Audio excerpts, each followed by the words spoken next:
Hi, this is Ken. This spiritual video is called Living in the Shadows. Before I discuss shadows, shadows is a combination of darkness and light. How dark your shadow is really depends on where in the spectrum you are between darkness and light. To talk about darkness to begin with, what is darkness in a spiritual sense?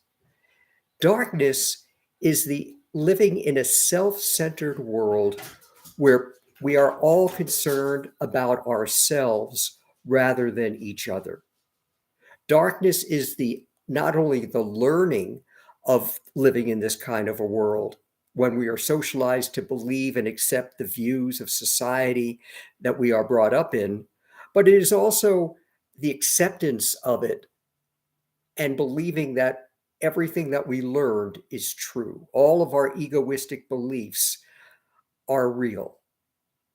When you believe that everything you learn in life is true, and by that I mean that the fact of success in life is making a lot of money, having material things, perhaps a family, a good job, amongst other things. When you believe all of those things and that you need to be concerned about yourself and ignore the many problems that are going around in the world, hoping that these things don't happen to you, then you are living a life in darkness. So, what is living a light in light? When you live your life in light, it means accepting the spirit, the peace of God, the unconditional love that exists not only within you, but within every other person alive and everything else that has life as well, all other forms of life as well. When you accept this unconditionally, that who you really are is not the shell or the body that you exude, the color of your skin, the job that you have, your wealth, your fame, your religion, or anything else. But when you accept that who you are is the spirit that is within, the peace of God that is within, that is meant to be shared with all others selflessly, then you are living your life in light. In between darkness and light are the shadows. How dark your shadows are depend on how much you truly accept what you have learned in life. Though you will always have darkness or egoistic beliefs and light or believing the spirit that is present within each of us, though those will always be present, depending on which you accept more will depend how dark the shadow is that you present to the world.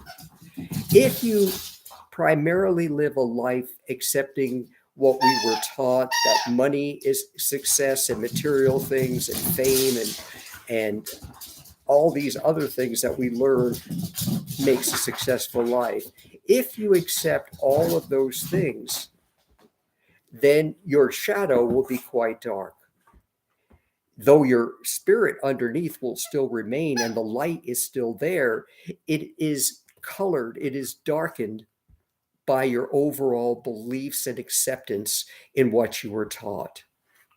If, however, you awaken to the possibility and understanding that there is light within each of us, that there is a spirit, a piece of God, our higher self that not only is present within us, but within every life as well, then your shadow will be much lighter than it is when you accept what you believe. When you allow your beliefs to dominate your life, thereby relegating your light or your spirit to a secondary role in your life, your shadow will be dark. And though you may be successful in life, the success will not teach you the lessons that you are here to learn. Those lessons have nothing to do with what we were taught. We are alive. The purpose of life, the meaning of our existence is to accept our spiritual center within, our loving peace of God, sharing it equally with all others who also have that present. When we allow our light or our spiritual center, our peace of God, to be our primary director of life, thereby relegating our ego or our learned beliefs to a secondary role, then our shadow will become much lighter as we can see more clearly the path that we are meant to pursue in order to learn the lessons we are here to learn, which are to share our love unconditionally present within each of us with all others, not seeing differences, not accepting that those differences are important in any way.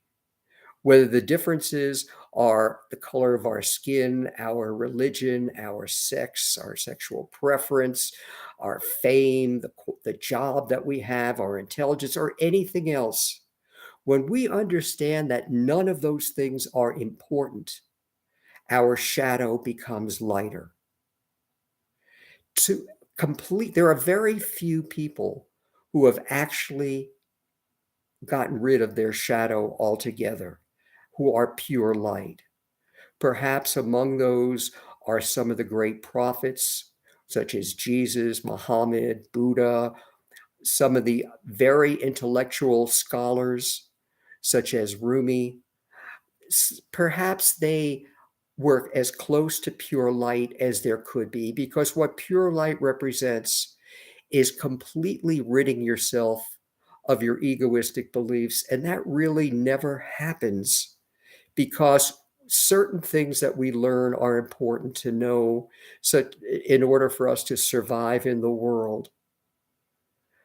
But the lighter your shadow gets, the more you understand the purpose of life, and the closer you will journey on the path toward enlightenment. That is the meaning of life, to journey as far as we can, to lighten our shadow as much as we can, to learn the true reason we are born, to share our unconditional love, to see no differences between any life, because every life is equally the same and important. Material or visible differences mean nothing in spirituality. We are all the same. The lighter your shadow, the more you truly understand the reason and the purpose for life. And that is our goal in life, is to lighten our shadow as much as we possibly can, to approach pure light, which is the pure acceptance of the spiritual peace of God, our Christ consciousness, which is present within each of us. At that point, we truly will have understood the purpose we were born and be able to share it with all others. Until next time, this is Ken with another spiritual video.